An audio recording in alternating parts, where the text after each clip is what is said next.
right now on 5 on Your Side at 10. Child care crisis. Tonight, the I-Team uncovers a growing problem in Missouri and the efforts underway to help struggling parents.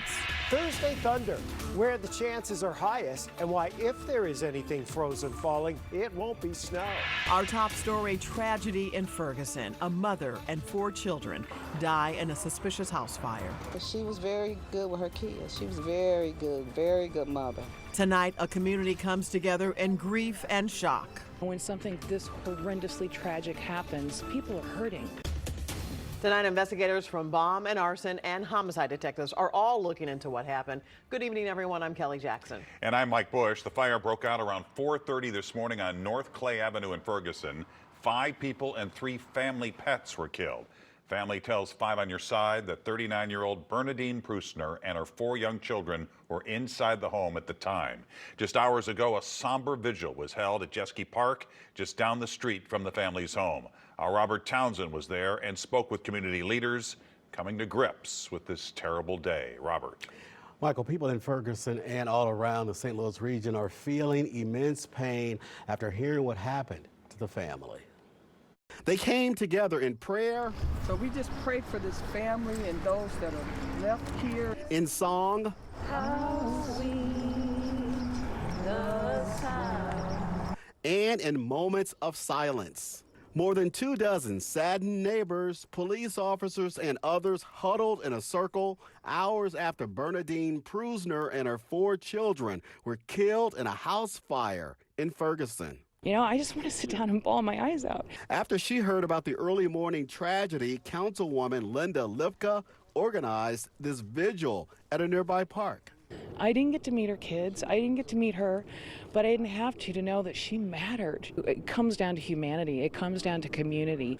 Understandably, Prusner's hurting father didn't want to talk on camera. He told me by phone that his 39-year-old daughter and her children lived in the home for about 6 years. For the past 2 years, Bernadine Prusner, an author and professor, taught early childhood education at Lewis and Clark Community College. She also had an older brother. Her grief-stricken dad identified his grandchildren as 2-year-old Millie Jackson Spader, 6-year-old Jackson Spader, and 9-year-old twin sisters, Ellie and Ivy Prusner. We ask that you let them know how much they're going to be missed. We ask that you let them know that they are loved. Many of them are struggling, and we're working on trying to get them some help. Ferguson's teary-eyed police chief is talking about his officers who responded to the unforgettable scene.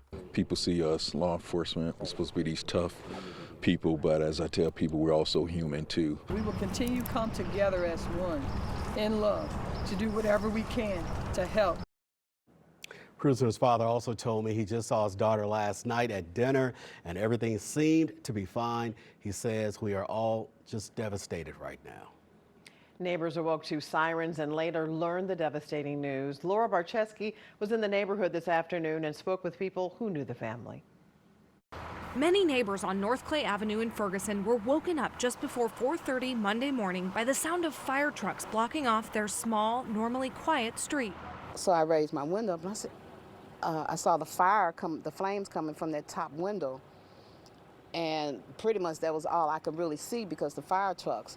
Eventually, the flames fully engulfed the house as firefighters from 4 different departments tried desperately to put it out. I was hoping that nobody was there. Nobody was there, but when I saw the medical examiner's truck, I said, oh my God. Somebody's in the house. And neighbor Jamie Young's worst fear became a reality when St. Louis County Police confirmed 5 people were found dead inside the charred home. All I could do is just pray for the family. The grieving family confirmed their identities. Bernadine Prusner, known as Birdie, and her children, Millie, Jackson, and twin girls, Ellie and Ivy. We don't really know the circumstances of what occurred here, but we are investigating. We've got our bomb and arson unit out here, our regional unit out here investigating. We've got our Crimes Against Persons Bureau investigating, as well as our crime scene unit. The Ferguson Animal Coalition says the family that lived here loved their animals. Unfortunately, 3 dogs died in the fire, but they were able to save roughly 14 rabbits, 3 chickens, and 2 cats. She loved them dearly, and so I'm happy that I could help in some way to help her animals. Ferguson Animal Coalition's Dara Ashby says family members will be caring for some of the animals, but they'll find new homes for the others. She says she's heartbroken. It's a tragedy for our community, and she was a wonderful person and loved her kids, loved her family, loved her animals. Reporting in Ferguson, Laura Barcheski, 5 on your side. And if you have any information about what happened, you are asked to call police or Crime Stoppers. It's an anonymous tip line, 866-371-TIPS. And be sure to stay with 5 on your side for the latest developments on this tragedy. We'll bring them to you on air, on KSDK.com, and on the 5 on your side app. Tonight, 4 North County families are out of their homes after a fire at an apartment complex. The 3-alarm fire broke out just before 7 at the Paddock Village Apartments in Blackjack. Nearly 70 firefighters were called to the scene. No one was hurt in this case. The cause remains under investigation. Tonight, police are looking for a driver wanted for a deadly hit and run in Afton. The crash happened around 7:15 on Mackenzie Road near Alpine Drive. Investigators say a driver headed southbound on Mackenzie hit a man in the road and drove off. The victim was pronounced dead at the scene. 2 people were seriously injured after being thrown from their moped in the Central West End. Authorities say the moped and a car crashed around 7:30 on Lindell near Sarah. No one in the car was seriously hurt. They're still investigating the crash. Let's talk about our weather now. It was very nice on President's Day. It really was. After nearly 60 degrees today, temperatures are dropping to around 30 overnight. Chief Meteorologist Scott McConnell is tracking even more warm air in the Weather First forecast. You know, tomorrow we should be in the same vicinity as we were today, 60 or a little better. And then on Wednesday, if we didn't have clouds increasing, we might hit 70 degrees, but we think we're going to hold it in the upper 60s. Here's what it looked like as those high clouds were rolling in this evening around St. Louis. It's a pretty sunset for us for sure. Those high clouds, well, they're trying to produce a few little sprinkles well to the south of St. Louis, down towards Steelville, Missouri, heading down towards Annapolis. Not much, if any of that, is actually reaching the ground. In fact, the clouds have spread into St. Louis now, and with a little bit of a breeze, we stirred things up. We went from 42 last hour back up to 46. We do think as this system slides by to our south overnight, the clouds will be clearing out just before daybreak, and we are in a much milder pattern for this week ahead. Maybe that spritz for the next couple of hours down to the south, but then thunder is possible by the time we get to Thursday. We'll show you the better chances for those to see thunderstorms, where those are, in just a few minutes, Mike. Tomorrow, students in the Francis Howell School District will shift to remote learning because of a network disruption. The district hopes to return to in-person classes on Thursday, but parents are asked to prepare for a full week of remote learning if the network is not restored. Vacation Station will be closed tomorrow and Wednesday. After-school sports and activities will be held as scheduled. Tonight, a local group is working to save the studio of the late renowned local sculptor and city museum founder, Bob Casserly. The group claims the current owners of the site near Lafayette Square are not maintaining the building properly. They're calling on the city to stop the potential demolition. If their efforts fail, they want the city to preserve the facade, butterfly fence, and concrete statue of the property. Casserly was found dead in 2011 at his cement land project. Just hours ago, a St. Louis teen got the surprise of a lifetime. As 5 on your side's Andy Kroll shows us, it all started with a trip to Hidden Valley. Monday afternoon, 14-year-old Charlie LaBarge learned that for a week this summer through Make-A-Wish, he'll be heading to Alaska!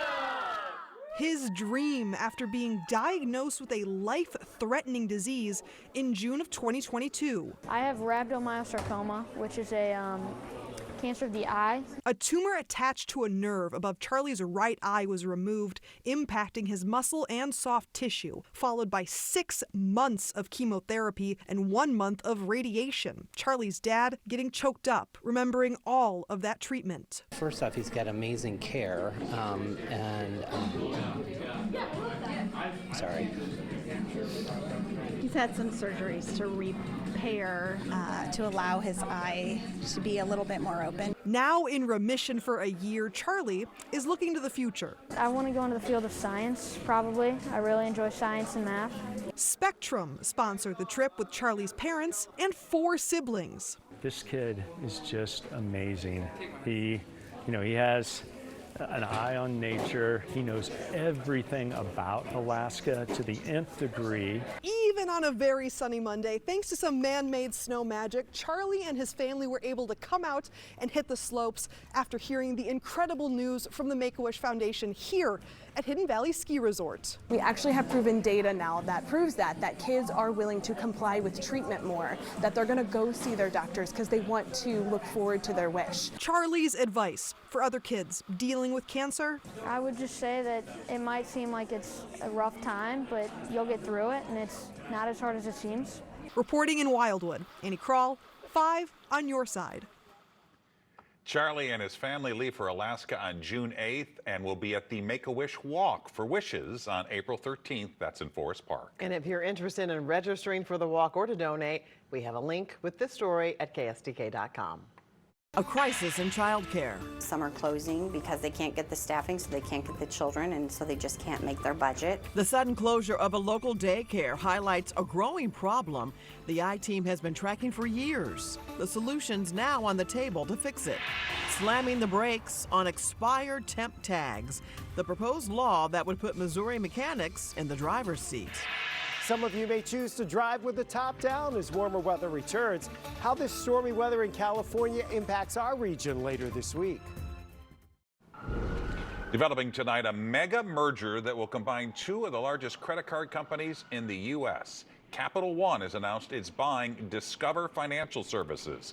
An official announcement is expected tomorrow on the $35 billion deal. Tonight, a closer look at an escalating problem affecting families in St. Louis and across the nation, the child care crisis. The I-Team uncovered new information about a daycare that suddenly closed in St. Charles. Senior investigative reporter Paula Bassan explains how it sheds a light on a much larger issue. On the outside, Madeline Lowe is staying strong for her 3-year-old. But on the inside, the sudden closure of her daughter's daycare has her in turmoil. Dealing with scheduling issues with my boss and missing class. Her master's in biology may be put on hold. I have to change my entire schedule. All because of the indefinite shutdown of Waverly Forest Academy in St. Charles. So when this happened, that hit hard. We don't have family here. I don't have friends to reach out to watch my kids. Watching Lily came with a hefty price tag. Parents paid up to around $18,000 for a yearly full-time slot. Not enough to keep this place running. The owner told me it came down to a staffing shortage. Now, parents are scrambling. How hard is it to find childcare? Extremely hard, extremely hard. But the closure of this daycare is just the tip of the iceberg. It's not just parents struggling. Daycare owners are too. It's a high-cost business without much, if any, profit. You've got the cost of repairs, food, and staff. Enough staff to follow strict student-to-teacher ratios. In Missouri, these teachers make around $13 an hour. Too often, it's not enough to stay. It's why 60% of the counties in our state are child care deserts. It means more than 100,000 young kids may not have access to care. And for their parents, going to work might not be an option. The economic impact is staggering. Missouri's economy is losing $1.3 billion a year. The I-Team has been tracking the downward spiral for years. People just aren't coming to work in childcare. Last year, we sat down with State Education Department spokesperson Nancy Shear for answers. Some are closing because they can't get the staffing, so they can't get the children, and so they just can't make their budget. With some wait lists up to 2 years long, lawmakers in Missouri see an emergency. Oh, absolutely. State Representative Brenda Shields is pushing for tax credits to make child care more affordable and available. Would this legislation address the underlying issues? We are motivating our businesses to contribute to child care facilities so that they can increase their quality. And we're also incentivizing our business and the other tax credit to be able to sponsor child care slots for their employees. Does your legislation go far enough? We'll never know unless we begin. For now, these parents feel a constant weight. Overwhelmed, to say the least. Very overwhelmed. Many families tell the I-Team finding childcare is a constant struggle. Representative Shields' bill is moving forward and could become law as early as August. The closure of Waverly Forest Academy serves as a stark reminder of the urgency of the situation and the need for meaningful action. For the I-Team, Paula Vasan, 5 on your side. And if you'd like to get in touch with our I-Team, you can leave a voice message at 314-444-5231 or email Paula directly at tips@ksdk.com. And all calls and correspondence will be kept confidential. A proposed new bill just introduced at the Missouri State House is calling for a crackdown on expired temporary tags. It would make it illegal for mechanics to service cars that are not properly registered. The bill's sponsor says she got the idea from frustrated auto repair shops. But one shop we talked with disagrees. Their feelings are they're paying their taxes and that money's funneling down into the communities where they work, helping out where they live, and they don't feel that they should have to be part of almost a crime. I don't feel like it should be our responsibility to make sure somebody has plates or temp tags. 2 other bills working to crack down on this issue would allow the state to create payment plans for unpaid vehicle sales taxes. All right, Chief Meteorologist Scott Connell is back with that Weather First forecast, and we're still more than a month away from the official start of spring. But Scott, it's going to feel like spring this week, isn't It's it? feeling like it, and we're starting to see those signs. Robins are showing up around the area. This is a bluebird, and they're starting to show up too. Mary Beth took this picture with a few snowflakes that were flying last week, but that's a handsome fella right there. And you might want to check outside if you've got a bluebird box. Make sure that they're cleaned out and you don't have those house wrens in there. Speaking of birds, oh look, Fred Bird, a snow sculpture. This is Collinsville. Stephen, it's not Stevens, but Stephen saw it and said, "This is amazing. I got to take this picture." So Stephen shared that with the 5 on Your Side weather watchers on our Facebook group. We appreciate that because that is pretty impressive for sure. And yes, Fred Bird is down in Florida right now. We're pretty confident he's getting ready. 39 degrees right now in Edwardsville, 33 in Pacific. All depends on where you are. You get in closer to town, temperatures are in the 40s right now. We do have some clouds that have rolled in. We've got a couple little sprinkles showing up on the radar screen. Highly suspect that those raindrops are actually reaching the ground because the air on the way down is so dry. Looking out at Lambert right now, good sign here. Full bank there. It looks like a Southwest Plains, and all the taillights except 2 are off, which means all those planes are set for tomorrow morning's early flights. 46 right now at Lambert. High today was 59. We were at 24 this morning, so that's a huge turnaround. All right, so tonight it's not as cold. 20s outlying areas, around 30 to 32 in town. The system down to our south is definitely sliding by. Again, very little in the way of impacts for St. Louis other than tossing a few clouds in and across the region. It'll continue to scoot on through by tomorrow morning. That gives us another bright day tomorrow. Then we turn our attention to all this action out west. Incredibly stormy out west, and that is going to be pushing its way towards St. Louis. And as it does so, it's going to increase our chances for showers and thunderstorms, particularly as we go after midnight on Wednesday night going into Thursday morning. We have no problems for tomorrow. We're around 60 degrees for the high temperature.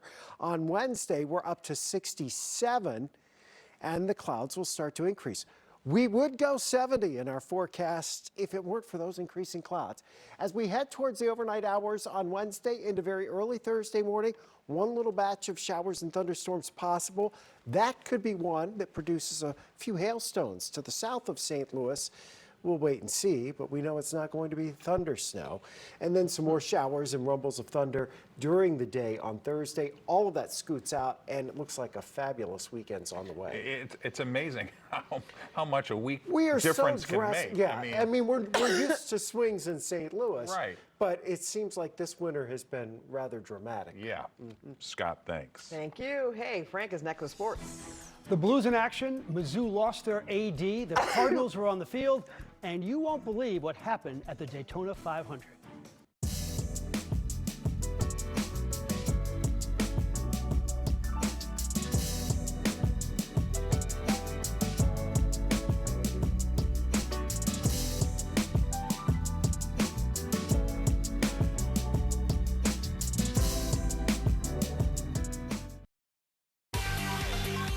This 5 on Your Side Sports Report is sponsored by Telly Tire and Auto Centers, driving your way since 1942.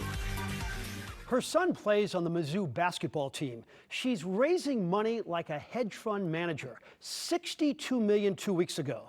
Desiree Reed-Francois has worked from Kansas City to St. Louis promoting the Mizzou brand. But today, the Mizzou athletic director announced she's leaving to take a similar position at the University of Arizona for about equal pay. Sources tell 5 on Your Side Sports that Reed-Francois was not happy with the appointment of an oversight committee for the athletic department.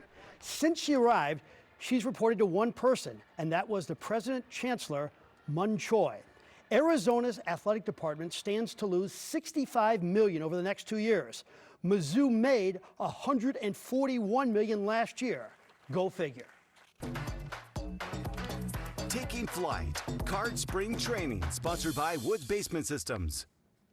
Tommy Edman could not make the first full squad workout today for the Cardinals because of the flu, but everybody else was on hand, including our Corey Miller.